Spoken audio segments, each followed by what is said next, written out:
প্রিয় ভাই বোনেরা, আসসালামু আলাইকুম। আশা করি নিশ্চয়ই সকলে আল্লাহর রহমতে ভালো আছেন।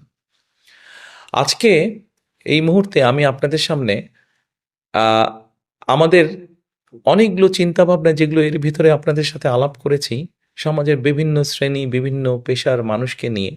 ঠিক একই রকমভাবে আজকে এমন এক শ্রেণী পেশার মানুষকের সম্পর্কে আপনাদের সাথে আলাপ করতে চাই, যাদের সাথে আমাদের সম্পর্ক জীবনের খুব আনন্দ মুহূর্তে, আবার খুব কষ্টের মুহূর্তেও।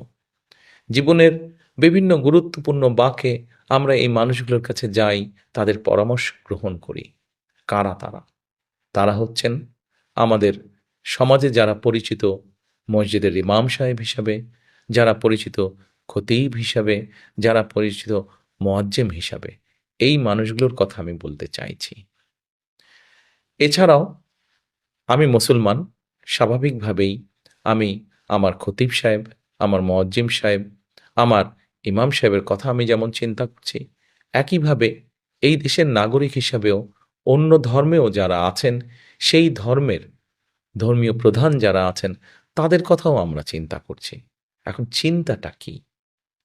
দেখুন, একটু আগেই বললাম যে এই মানুষগুলো আমাদের জীবনের সুখ, দুঃখ, বেদনা সবকিছুর সাথে কমবেশি তারা জড়িত আছেন।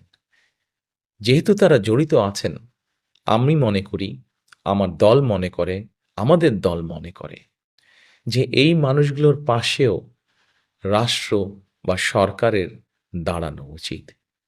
এখন জিজ্ঞেস করতে পারেন আপনারা কিভাবে দাঁড়ানো উচিত? আমরা বিভিন্নভাবে বিভিন্ন শ্রেণী পেশার মানুষকে চেষ্টা করছি কিভাবে তাদের পাশে বিভিন্ন সহযোগিতা নিয়ে দাঁড়ানো যায়। নারীদের পাশে কিভাবে দাঁড়ানো যায় নারীদেরকে স্বাবলম্বী করার জন্য। কৃষকের পাশে কিভাবে দাঁড়ানো যায় কৃষককে স্বাবলম্বী করার জন্য। ঠিক একইভাবে আমরা চাইছি যে আমাদের যে খতিব সাহেবরা আছেন, আমাদের যে ইমাম সাহেবরা আছেন, আমাদের যে মুয়াজ্জিম সাহেবরা আছেন, অথবা অন্য ধর্মের যারা ধর্মীয় প্রধানরা আছেন, এই ব্যক্তিদের জন্য আমরা সরকারের পক্ষ থেকে একটি মাসিক সম্মানের ব্যবস্থা করতে চাইছি, যাতে করে তারা সমাজে সম্মানটা বৃদ্ধি পায় তাদের, যাতে করে তারা একটু হলেও সমাজে সচ্ছলভাবে পরিবারকে নিয়ে চলতে পারেন।